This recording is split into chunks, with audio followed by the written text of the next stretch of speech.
Prime Minister Abiy Ahmed welcomes diaspora responding to Great Ethiopian Homecoming Challenge.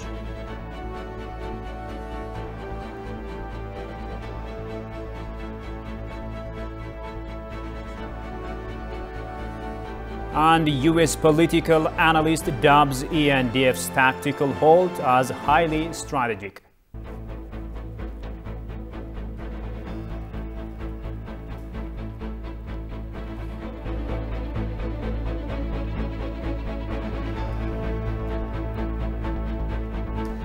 Hello and welcome to Addis News Hour. With the news, I'm Shifarao Lako, and many thanks for watching us.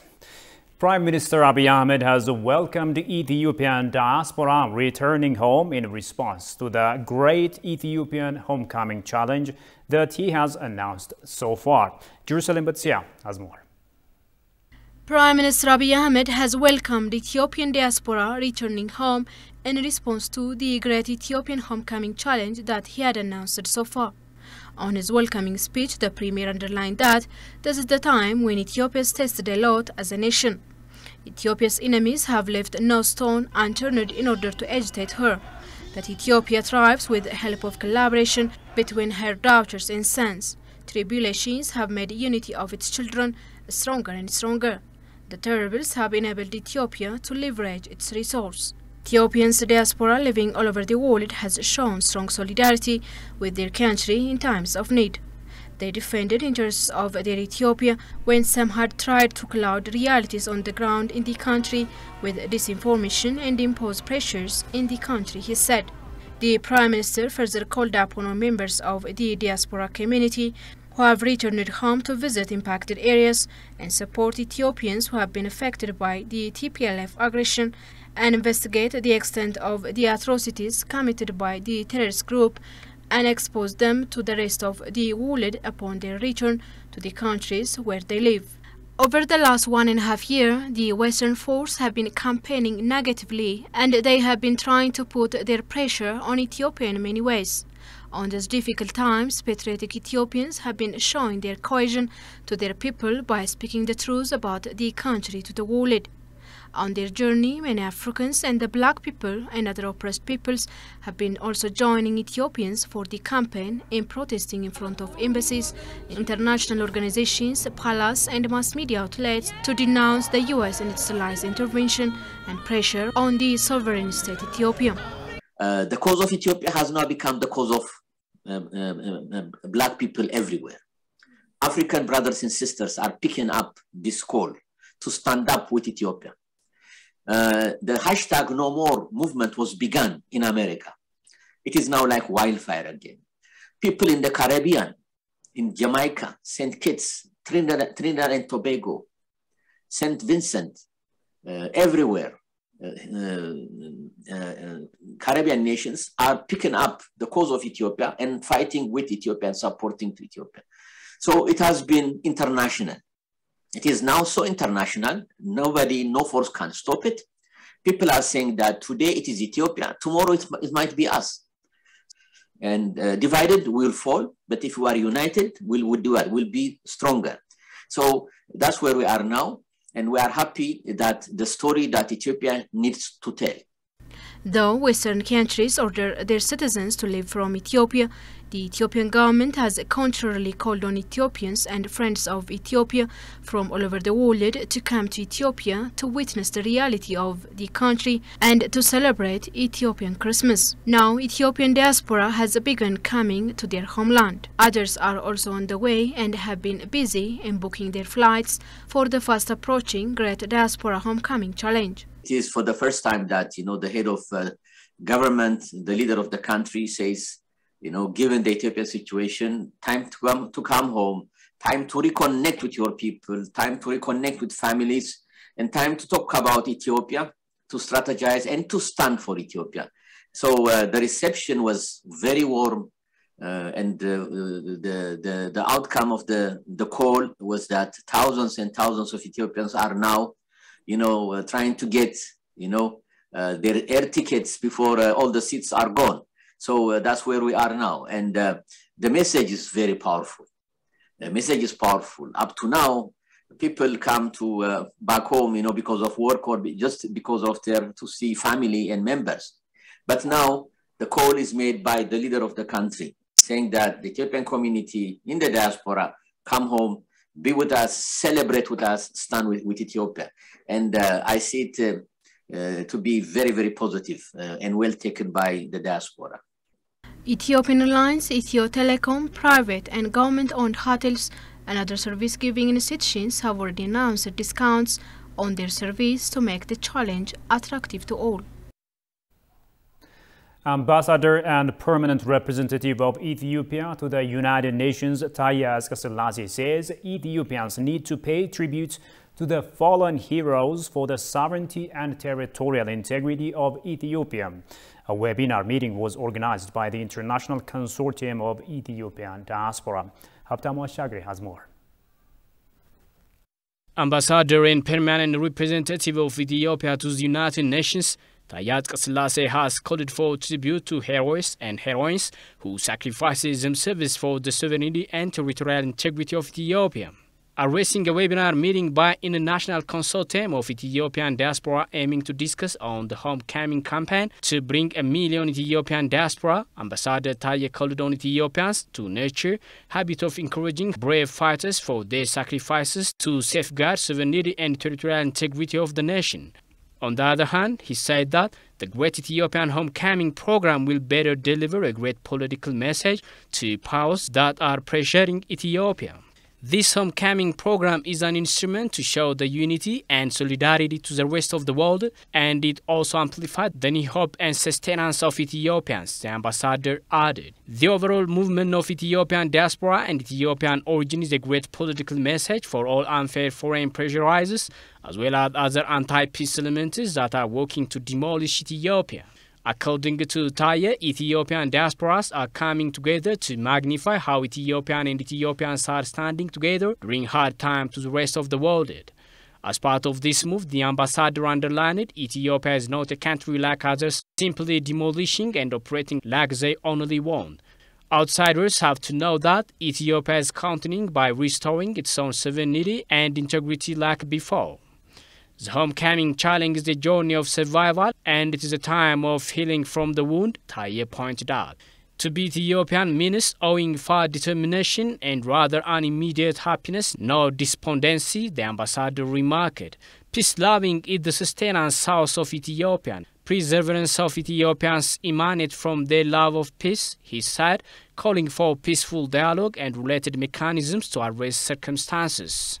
According to the ambassador, cooperation is a key instrument to avoid separation as well as massive crisis in Ethiopia. He further expressed optimism that Ethiopians will better serve and care for the diaspora who are returning home based on their deep-seated culture of hospitality. He further called on the diaspora community to join the Great Ethiopian Homecoming Challenge and show their strong solidarity with their homeland.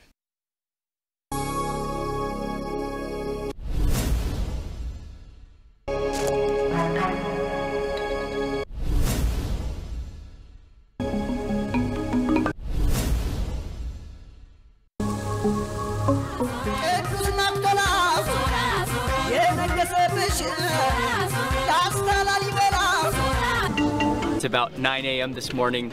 We're here at the most famous church here in Lalibela, St. George's Church, and you can see it down below.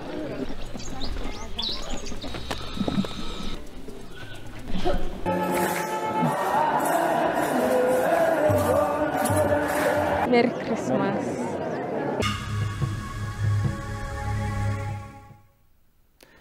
Welcome back. You're still watching Addis News Hour. Now, the National Committee for the Great Homecoming Challenge announces that preparations are finalized to welcome diaspora members coming home. And different government organizations have unveiled their individual package for the Great Homecoming Challenge. Johannes Fantown reports.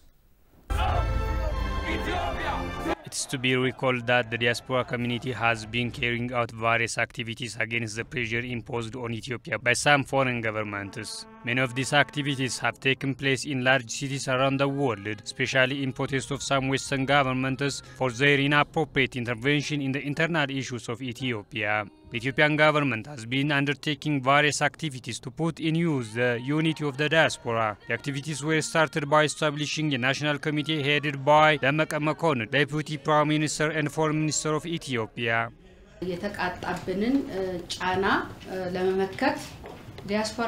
They have staged various demonstrations in front of the buildings of international organizations and media institutions and have made relentless efforts to stop the influence of the organizations and the media in our country.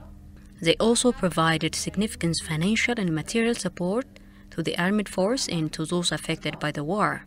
Some have responded to the Prime Minister's call for fronting the war and have come to support the coalition. Following the great homecoming challenge made by Prime Minister Abiy Ahmed, many are coming to their motherland Ethiopia. It has been reported that the National Committee headed by senior government officials has been set up to receive the 1 million diaspora members who have been invited. The National Committee has now completed all the preparations and announced the activities that will take place starting from December 29. In a statement issued, various members of the National Committee announced their plans for the event.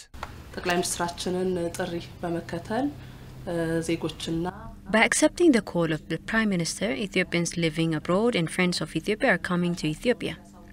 As a result, we, as the Ministry of Tourism and members of the National Committee, have been working individually and as a group to welcome the influx of diaspora members. We hope that the coming diaspora will strengthen the service sector. According to Dr. Muhammad Indris, Director General of the Ethiopian Diaspora Agency, the programs will be held in Addis Ababa and other regional towns, including places affected by the war. When a child comes home, he asks where is my mother, rather than what my mother has. However, since hospitality is our tradition, we made various arrangements to welcome the diaspora. The welcoming program will be held at the Friendship Square in Addis Ababa on December 29. On its part, the Addis Ababa City Administration has said the following. The Addis Ababa City Administration has completed preparations for various events for Ethiopians and Ethiopian friends who are coming to the country. The city administration is working with the National Committee to ensure the success of the diaspora community at home. Various forums and symposiums will be held from the beginning of the reception. Government organizations like Minister of Foreign Affairs, Minister of Tourism, Diaspora Agency and Addis Ababa City Administration have announced their individual packages and the package of the National Committee. Now, a U.S. political analyst dubs ENDF's tactical halt outside Tigray as highly strategic. By doing so, the Ethiopian National Defense Force escapes the trap set by U.S.-led West, their media, and TPLF accusing the Ethiopian government of genocide, the Moscow-based U.S. analyst said. The TPLF was transporting to Tigray and mass burying a large number of its terrorists killed in Amhara and Afar regions as evidences for its genocide allegation. Have a listen to this. The TPLF has been accusing the Ethiopian government of war crime and genocide in a prudently planned way. The self-crafted evidences of the TPLF genocide claims were also propagated at the UN Security Council and the UN Human Rights Council. Although there were powerful Western hands like the Biden administration behind this sin, the genocide accusation was verified false by the UN Human Rights Council investigation. And now, after the Ethiopian National Defense Force's successful completion of its National Unity in Diversity operation, which resulted in the armed forces' decision to remain outside of the Tigray region, the TPLF, together with US-led West and media, have been waiting the Ethiopian National Defense Force to enter their trap. Many observers consider Ethiopian National Defense Force decision to halt entering Tigray as tactically rational one. It is actually highly strategic. It has also diplomatic values, simply because I'm sure we all have heard time and again that some Western as well as some other colleagues and development partners were asking Ethiopian government not to enter into Tigray once if they had already defeated them from Afar, from Amhara region. And I think it has that diplomatic concordance with international community as well. According to the information revealed, the TPLF had already transported a large number of their terrorists who were killed during the government's liberation counteroffensive in the Afar and Amhara regions to mass graves in their home region. Upon the Ethiopian National Defense Forces entrance into Tigray, the TPLF plans to accuse it of genocide there and has coordinated disinformation warfare provocation with foreign media who have already agreed to dutifully play along. By wisely avoiding this trap, the Ethiopian National Defense Force ensures that it will fail. There will be no revival of the regularly debunked genocide claims, including through false flag plots. This throws a wrench in the US-led West to artificially manufacture another pretext for justifying the next phase of their pre-planned pressure campaign against Ethiopia. By denying them this, any forthcoming moves in that direction will be even less credible than all their prior ones, which further erodes the US-led West's reputation. Coupled with their foiling of the US-led West's information warfare provocation, this will serve to decisively reshape global perceptions of the conflict. There is another strategic element to the Ethiopian National Defense Forces tactical halt outside of the Tigray, and that's the government's planned national dialogue with all peaceful forces in the country. To be clear, this does not concern terrorist groups like the TPLF and its allies who are unable to participate in this process. They have proven that they are threats to peace, have committed war crimes, and thus aren't legitimate stakeholders in the country's future. These strategic dynamics are putting immense pressure on the TPLF. They are contained to Tigray, whose residents will now have to hold them accountable for the disastrous war that was waged in their name. The people of Tigray could mobilize, should stand up to asking the question, where are our children? You promised to enter into Addis and take up the government regime and remove Abiy and others, but where are they? So because people really are wise and they may just ask questions, they can never always be cheated and ignored. And they would also say that this could demonstrate to entire population as well, because I told you we're not going to have any negotiation because there is no one. The war is over. But now people realize that the war is not over. Ethiopian government had upper hand and they came back from those old areas. The best case scenario would be for the TPLF to disarm, demobilize and hand over those of its members who committed war crimes so that they can face justice that they deserve and seek to reintegrate the rest of their members into their local society with time.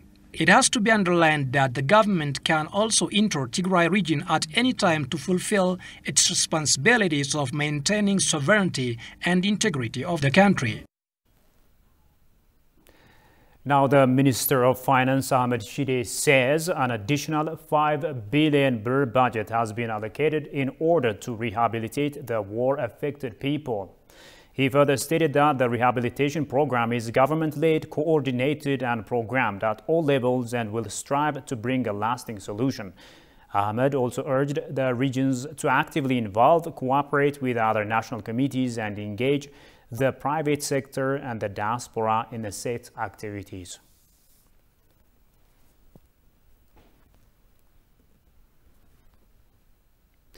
US's hysteric call to its citizens to leave Ethiopia is partly a reflection of the worst handling of the debacle it created in other nations like Afghanistan. Finnish author, freelance journalist and television producer Rauli Virtanen made this remark in an exclusive interview with ETV. African nations should have strong problem-solving culture to fight growing trends of neo-colonialism by some in the West, he has said. The story is presented as follows.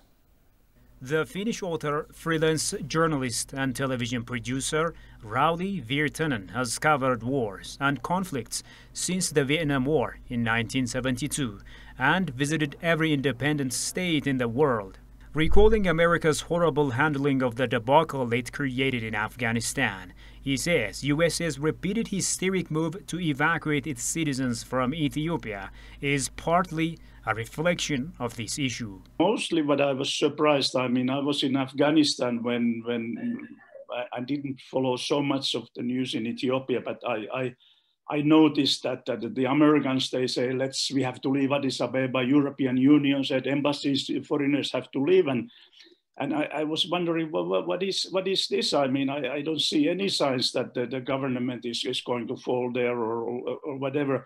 So I think it was because what happened in Kabul, in Afghanistan, which was really badly managed, as I have told you earlier, I mean, by the Western powers and of course, United States. So it was a horrible chaos at the airport. And of course, always whenever the foreign embassies, foreign people are leaving, so there's a part of the local population that is getting panicked, and also thinking that we don't know, there's something going on, that the foreigners know, we don't know, should we back, should we? And that I don't like. I'm reading that your government forces have been pushing back and the Tigrayan fighters and they are going back. So what was the use of evacuating embassies and people?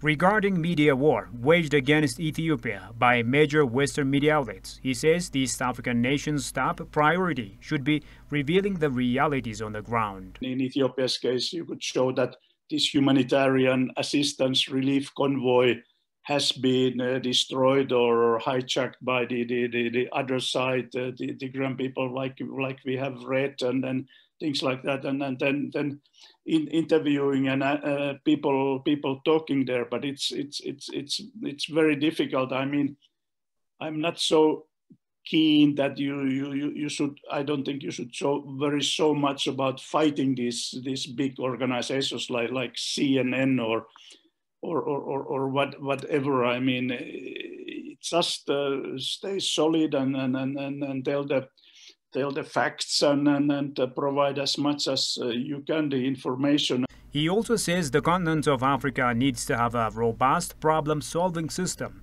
in order to minimize growing trends of neo-colonialism by some Western powers. And it always disturbs me when European and Western mediators are trying to solve problems like in continents like in Africa. I think, and I know that African Union has been training more and more and people, the mediators, African mediators to mediate with the people. So, because this is a bit like a colonialistic approach that we are coming from Europe or Northern Europe to tell you how to make the peace, etc. with that, because we would never fully understand the situation. Of course, sometimes you need a independent mediator, like a friend of mine, President Martti Ahtisaari, who won the Nobel Peace Prize as like your prime minister. In a world where misinformation and disinformation coupled with hate speech and false propaganda are growing at an alarming rate, educating people from the lowest levels upward is very important, he advises. The Pakistani ambassador to Ethiopia, Shozab Abbas, says his country, along with Ethiopia, is going to establish a scientific forum to advance the two nations' digital technology. Pakistan has experienced many strides in science and technology, the ambassador has said. Kasaun Chane reports. Ethiopia and Pakistan are going to establish a scientific forum to advance the two nations' digital technology that would focus on information technology and digital economy development, environmental protection, water technology, health and other sectors, and technology transfer. Ambassador Shozab Abbas accentuated that the scientific forum is pivotal to boost particularly to modernize the agriculture sector of the two nations and flourish their business in various ways. Pakistan has made many strides, successful strides in the field of science and technology, particularly the science which is related to the developing nations. Pakistan is 220 million population, and yours is 110 million. So the main fundamental question is the availability of food, cheap food to the people, affordable food. So I think that agricultural technologies are very, very vital for the two countries, one thing. And second is that we should also work on the promotion of modern technologies in order to overcome many hurdles which the developing countries are facing with. And in that, digital technology can be very, very useful. Ambassador Bass also called on the government of Ethiopia to further efforts to bring up the two nations to the planned technology. Then I believe that the people from Pakistan and people from Ethiopia, those who are engaged in these disciplines, especially their scientists and their academics and others, they should have a platform where they can come and sit down and discuss that how they are making different efforts in order to achieve their targets in these areas. So that's the one reason I requested to the Minister for Science and Innovation to please make some efforts to bring the scientific community of Pakistan and Ethiopia together. Pursuant to the strides, the ambassador emphasized that Ethiopian Airlines resume air flights to his country to further cement the two nations' people-to-people ties as well. So I would request that the Ethiopian airline should immediately resume regular flights between Addis Ababa and Islamabad or Karachi, so that the people from the two countries should move freely and they may have more opportunity to understand each other, visit their different places and see that how the two countries are actually flourishing the businesses. So I think once that connectivity question would be resolved effectively, the businesses will definitely not only double but tripled, because there is a lot of potential. Pakistan is also an agricultural country, but we are also advancing very fast in light engineering technologies. Also, the information technology is also booming in Pakistan. So I would say that if really the two countries may come closer to each other, they can benefit, and the trade potential is there, and it can increase many, many folds. It was noted that Pakistan's Prime Minister Imran Khan and Prime Minister Abiy Ahmed maintained the past at the Belt and Road Forum in Beijing. And the Pakistani Prime Minister also met with President Salor Ghazode at the last United Nations General Assembly, where the two sides expressed firm commitment to strengthen the existing level of ties and expand people-to-people relations. Now, since the commencement of the law enforcement operation, the U.S., some Western countries and their media outlets opened coordinated hybrid warfare on Ethiopia. Human rights activist Obang Meto says the vast misinformation campaign against Ethiopia by the West is to pursue their hidden agenda on the sovereign nation Ethiopia. This remark came while scholars held discussion on the proliferations of fake news on Ethiopia held at Bahar Dar University. In the last almost the last years, the media, what the media is portraying from the outside and what's going on in Ethiopia is uncomparable.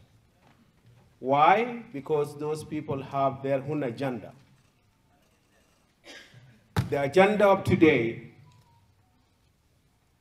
if those government cannot listen to you, you can paint an image of them for your constituents to support you, and then for those countries that will be vulnerable economically. And the reason why this is happening in Ethiopia, I am in a human rights, not really for the sake of the human beings. It's for the interests of those countries.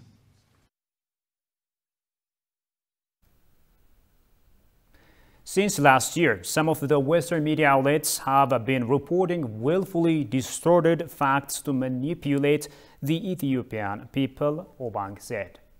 If you look at it genuinely, most of the Western media report and saying that, the Ethiopian government blocked food from reaching to Tigray regions.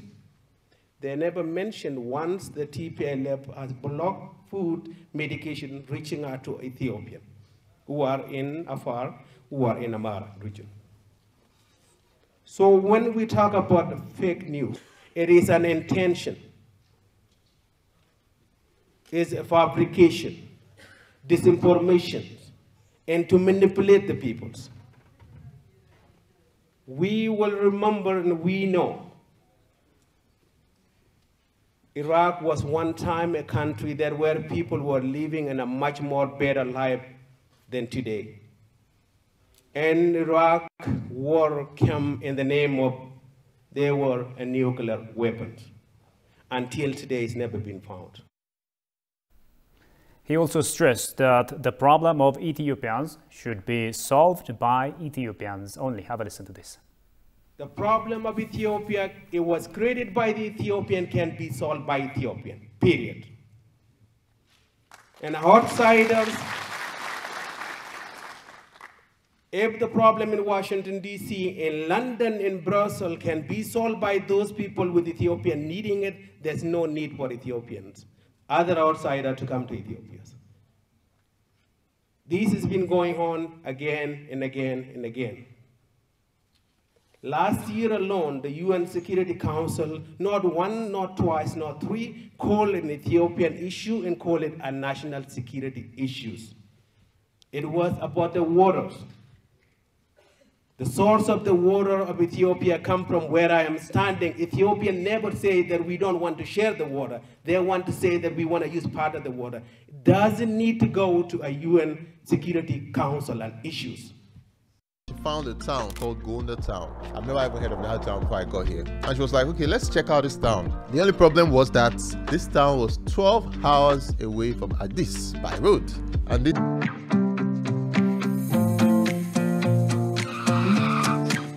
landed in Gonda Town.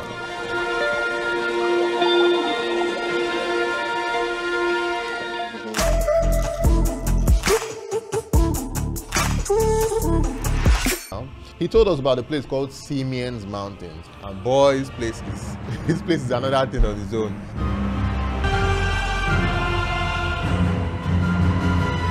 The name of this place is called Buitras. We are very close to the highest lodge in Africa.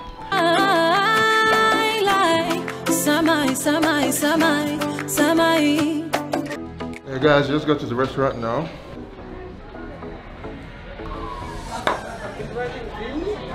Oh, he's writing VIP. Yeah. So guys, he's writing VIP on this mix. VIP. Yes.